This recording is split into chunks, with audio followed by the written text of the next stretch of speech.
Welcome to our YouTube channel. आज जो होता है ना, हम लोग फिज़िक्स का क्लास 10th का चैप्टर 3 देखेंगे जिसका नाम है सोर्सेज ऑफ एनर्जी। मतलब हमारे पास एनर्जी के क्या क्या सोर्सेज अवेलेबल है, हम लोग उसके बारे में पढ़ेंगे। We use heat energy obtain by burning fuel like wood, coal, kerosene और LPG for cooking our food.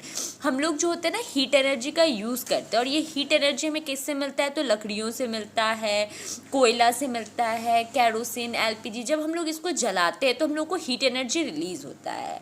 The energy of fuel like petrol and diesel is use to run car and buses, truck and train.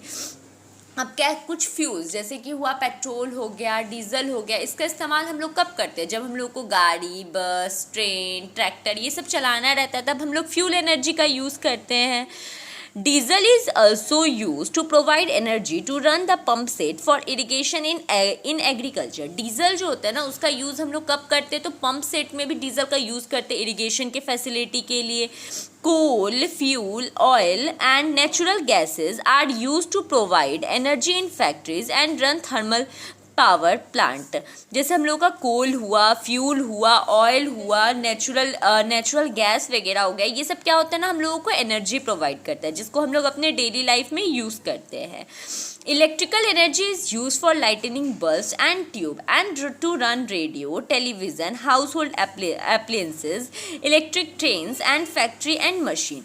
जो electrical energy होता है ना, उसका use हम लोग करते हैं बल्ब वगैरह को जलाने में करते हैं, ट्यूब को जलाने में करते हैं, फिर रेडियो चलाने में, टेलीविज़न चलाने में, घर के बहुत सारी चीज़ों को जैसे मिक्सी हुआ, वॉशिंग मशीन हो गया, फ्रिज हो गया, उसमें हम लोग इलेक्ट्रिकल एनर्जी का यूज़ करते हैं। कभी कभी ट्रेन और फैक्ट्रीज में भी इसका यूज़ होता है। In fact, all our everyday activity use energy in the form or the other. अगर हम लोग अपनी डेली लाइफ की बात करें तो हम लोग बहुत सारे एनर्जी के फॉर्म का यूज़ करते हैं, बहुत सारे एनर्जी यूज़ करते हैं। If there is no energy we won't be able to run car, bus, truck, train and aeroplane. And if there is no energy we won't be able to run machine, factories, power plant और pump set in agriculture. अगर हम लोग suppose मान लेते हैं कि अगर दुनिया में एनर्जी नहीं होगा, कोई भी किसी भी तरीके का कोई भी एनर्जी नहीं होगा, तो ना हम लोग ना गाड़ी चला पाएंगे, ना जो इलेक्ट्रिकल अप्लायंसेस जो हम लोग यूज़ कर रहे हैं वो हम लोग कर पाएंगे, ना ही पंप सेट जो एग्रीकल्चर सेक्टर में जो यूज़ होता है ना, हम लोग वो यूज़ कर पाएंगे। तो एनर्जी जो होता है ना, हम लोगों के सर्वाइवल के लिए, इस दुनिया में हम लोगों को सर्वाइव करने के लिए काफ़ी ज़्यादा ज़रूरी है। We will now discuss the various source हम लोगों को क्या करता है, एनर्जी प्रोवाइड करवाता है। जैसे कुछ सोर्सेज हैं जो जिसके बारे में अभी हम लोग डिस्कस करेंगे, जो हमें एनर्जी प्रोवाइड करवाता है। A source of energy is one which can provide adequate amount of energy in a convenient form और a long period of time. देखिए, सबसे पहले सोर्स ऑफ एनर्जी वो होता है जिसको हम लोग कम पैसों में बहुत लंबे समय तक यूज़ कर सके। ठीक है, ऐसा नहीं है कि जो हमारे लिए ना बहुत ज़्यादा महंगा हो और उसको हम लोग शॉर्ट पीरियड में यूज़ करके ख़त्म कर दे, तो वो हमारा सोर्स ऑफ एनर्जी नहीं कहलाएगा। सोर्स ऑफ एनर्जी हमारा क्या कहलाएगा? जिसको यूज होता है हम लोग लंबे टाइम तक करें, ठीक है, और ना कम पैसों में करें, तो वो हमारा सोर्स ऑफ एनर्जी कहलाएगा। तो जैसे दो कैटेगरीज में सोर्स ऑफ एनर्जी को डिवाइड किया गया। पहला है non renewable source of energy and second one है जो आपका renewable source of energy. Non renewable source of energy क्या है? दो source of energy which have accumulated in nature over a very long time and can not be quickly replace when exhausted are called non renewable source of energy. Energy का वो source जिसको obtain करने में हम लोगों को बहुत साल लग जाए, मतलब लाखों करोड़ साल लग जाए जिसको ऑब्टेन करने में, वो हमारा क्या होता है। और अगर मानिए हम लोग उसको ऑब्टेन किए, ठीक है, और अगर वो खत्म हो जाए तो उसको बनने में भी फिर उतना ही साल लगे, तो वो हमारा non renewable source of energy है। तो आप कह सकते हैं कि एनर्जी का वो फॉर्म जिसको बनने में, हमें बनाने में हमें काफ़ी टाइम लगे, ठीक है, तो वो हमारा क्या कहलाता है? Non renewable source of energy कहलाता है। जैसे फॉर एग्जांपल कोल हो गया, पेट्रोलियम हो गया, फ्यूल हो गया, डीजल हो गया, केरोसिन हो गया, एलपीजी हो गया, सीएनजी हो गया, ये सब को ऑब्टेन करने में हमें काफ़ी लंबा टाइम लगता है, तो ये हमारा non renewable source of energy है। Non renewable source of energy जैसे हो गया आपका फॉसिल फ्यूल, न्यूक्लियर फ्यूल्स, ठीक है। फिर non renewable source of energy are dug from the earth. Non renewable source of energy जो होता है उसको हम लोग क्या करते हैं, धरती के अंदर से ना गड्ढा खोद के उसको बाहर निकाला जाता है। The non renewable source the non renewable source of energy are called conventional source of energy. जो non renewable source of energy होता है ना, उसको हम लोग कन्वेंशनल सोर्स ऑफ एनर्जी भी कहते हैं। The non renewable source of energy like fossil fuel are present in limited amount in the earth. कुछ नॉन रिन्यूएबल ऑफ एनर्जी जो होता है ना हमारे अर्थ में ना बहुत लिमिटेड, मतलब बहुत लिमिट मात्रा में है। कल करे सो आज करे सो अब, पल में परलय होएगी, वीडियो लाइक करेगा। एनर्जी है। अब जैसे कुछ रिन्यूएबल सोर्स ऑफ एनर्जी के बारे में हम लोग देखेंगे, जैसे हाइड्रो एनर्जी। हाइड्रो एनर्जी का मीन्स क्या होता है? ऐसा एनर्जी जो हम लोगों को वाटर से ऑब्टेन हो। विंड एनर्जी हवा से ऑब्टेन हो। सोलर एनर्जी सोलर लाइट से हो। बहुत सारे एनर्जी ऐसे होते हैं जो हम लोग सी से लेते हैं, जैसे टिडल एनर्जी हुआ, सी वेव एनर्जी हुआ, ओशियन थर्मल एनर्जी हुआ जो समुद्र की लहरों से लिया जाता है, जियोथर्मल एनर्जी, बायोमास एनर्जी, ये सब क्या होता है? हम लोगों का रिन्यूएबल सोर्स ऑफ एनर्जी के कैटेगरी में आते हैं। रिन्यूएबल सोर्स ऑफ एनर्जी को ना हम लोग non conventional source of energy भी बोलते हैं। और ये एनर्जी जो होता है ना, आप कितना भी यूज़ करते चले जाइए, मतलब अगर हम लोग चाहे विंड हवा का हम लोग कितना भी हवा ले लें, कितना भी सोलर एनर्जी हम लोग कंज्यूम कर ले, वो कभी आपका ख़त्म नहीं होगा। इसलिए इसको हम लोग इनएग्जिस्टेबल सोर्स ऑफ एनर्जी भी बोलते हैं या फिर अल्टरनेटिव सोर्स ऑफ एनर्जी भी बोलते हैं। अब ऊपर में जब हम लोगों ने पढ़ा कि ना renewable and non renewable source of energy में डिफरेंसेस अब क्या होता है, अब हम लोग ये देखेंगे। तुमको non renewable source of energy like fossil fuel are present in limited amount in the earth. जैसे non renewable source of energy जो है ना, वो हमारे इन्वायरमेंट में क्या है, बहुत लिमिटेड अमाउंट में अवेलेबल है, ठीक है, बहुत कम अमाउंट पे अवेलेबल है हमारे इन्वायरमेंट में, ठीक है। और एक दिन ये ज़रूर होगा, एक दिन जो होगा ना ये हमारा ख़त्म हो जाएगा। वंस एग्जिस्टेड, अगर ये एक बार ख़त्म हो जाएगा तो ये हम लोग को ईजिली दोबारा नहीं मिल पाएगा ना। न्यूक्लियर फ्यूल, कुछ न्यूक्लियर फ्यूल जैसे कि ना नॉन रिन्यूएबल के सोर्स ऑफ एनर्जी के कैटेगरीज में बिलोंग करते हैं। Non renewable source of energy जो होता है वो हमारा एक टाइम के बाद ख़त्म हो जाएगा, तो इसलिए हम लोग इसको क्या बोलते हैं? एग्जिस्टेबल सोर्स ऑफ एनर्जी भी बोलते हैं। एग्जिस्टेबल सोर्स ऑफ एनर्जी का मीनिंग क्या होता है? जो एक लंबे टाइम के बाद जो ख़त्म हो जाए, ठीक है, तो वो हमारा एग्जिस्टेबल सोर्स ऑफ एनर्जी कहलाता है। तो एग्जिस्टेबल सोर्स ऑफ एनर्जी हमारा क्या क्या हो गया? जैसे कोल हो गया, फ्यूल हो गया, पेट्रोलियम हो गया, एलपीजी हो गया, सीएनजी हो गया, केरोसिन हो गया, डीजल हो गया, पेट्रोल हो गया, ये सब हमारा क्या है? Non renewable source of energy. अब रिन्यूएबल सोर्स ऑफ एनर्जी क्या होता है? दो source of energy which are being produce continuously and nature and are inexhaustible are called renewable source of energy. Energy का वो सोर्स जो हम लोगों को इन्वायरमेंट से अवेलेबल हो, ठीक है, इन्वायरमेंट से हम लोगों को दिया जाए, ठीक है, नेचर में जो हो ना वो हमारे पास अवेलेबल हो और ये कभी ख़त्म ना हो, वो क्या कहलाता है? हमारा रिन्यूएबल सोर्स ऑफ एनर्जी है। जैसे फॉर एग्जांपल सोलर लाइट, सन का लाइट का आप कितना भी यूज़ कर लीजिए वो कभी ख़त्म नहीं होगा। विंड एनर्जी आप उसका कितना भी यूज़ कर लीजिए, हवा का कभी ख़त्म नहीं होगा। वाटर एनर्जी, वाटर का आप कितना भी यूज़ कर लीजिए वो कभी ख़त्म नहीं होगा।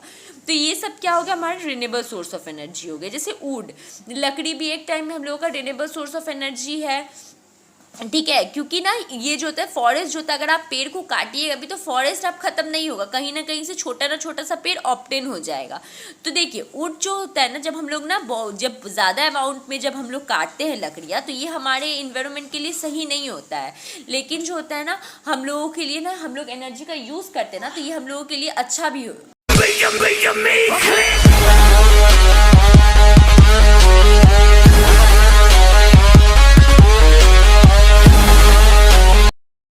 Renewable and non renewable source of energy में डिफरेंसेस क्या है? तो सबसे पहले जो हमारा रिन्यूएबल सोर्स ऑफ एनर्जी है वो एक टाइम के बाद खत्म हो जाएगा, लेकिन non renewable source of energy है वो कभी खत्म नहीं होगा हम लोगों का।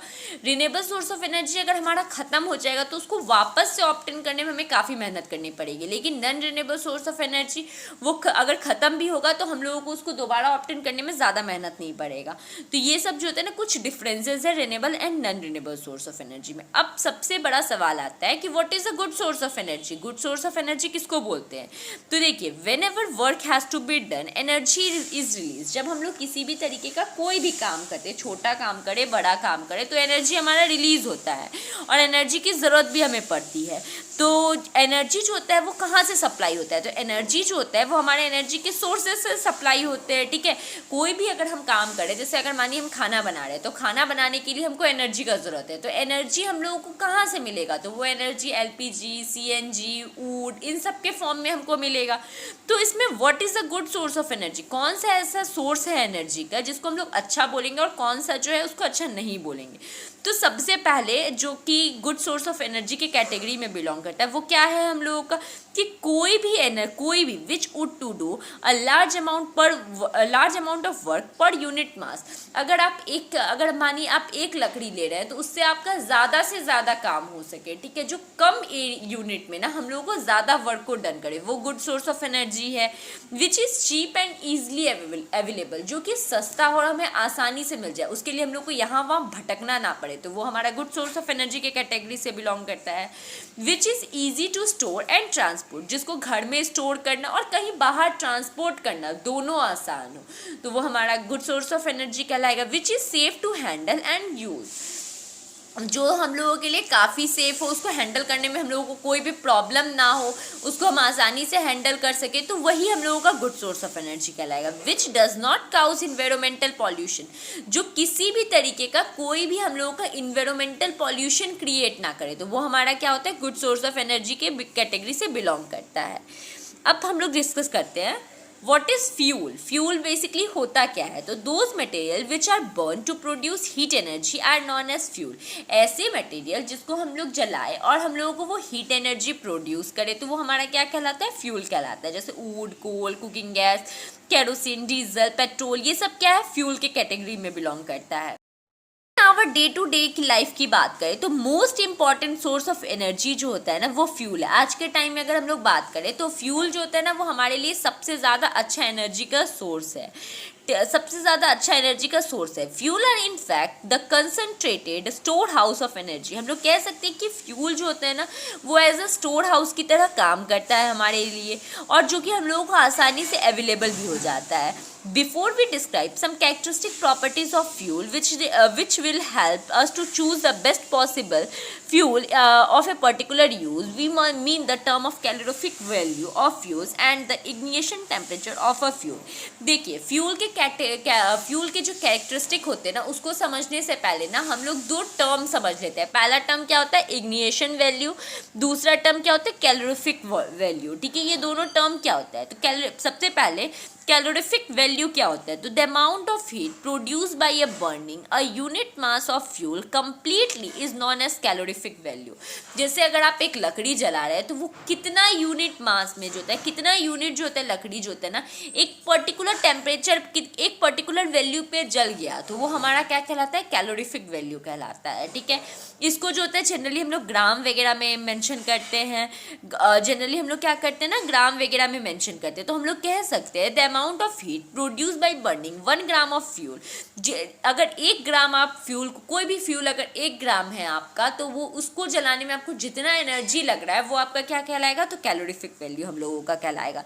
जैसे कुछ चीज़ों के कैलोरीफिक वैल्यू आपको दे रखे हैं, जैसे डंक केक, जैसे उपले हुए जिसको जलाने पे कितना मिलता है, तो 6 to 8 जो होता है किलो जूल पर ग्राम में मिलता है। हम लोग का लकड़ी जो होता है वो 17 किलो जूल पर ग्राम में मिलता है। उसी तरीके से आपको जो होता है ना hydrogen, methane, cooking gas, natural gas, biogas, petrol, diesel, इन सब के आपको जो होता है ना कैलोरीफिक वैल्यू हम लोगों के पास दे रखे हैं।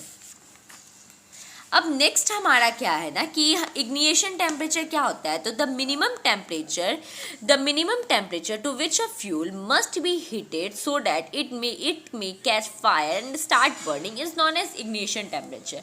वो मिनिमम टेम्परेचर जिसमें हमारा फ्यूल जो है ना वो कम्प्लीटली जल जाए, उसको जलने में कोई दिक्कत ना हो और वो अच्छा खासा हीट रिलीज करे, तो वो हमारा क्या कहलाता है, इग्निशन टेम्परेचर कहलाता है।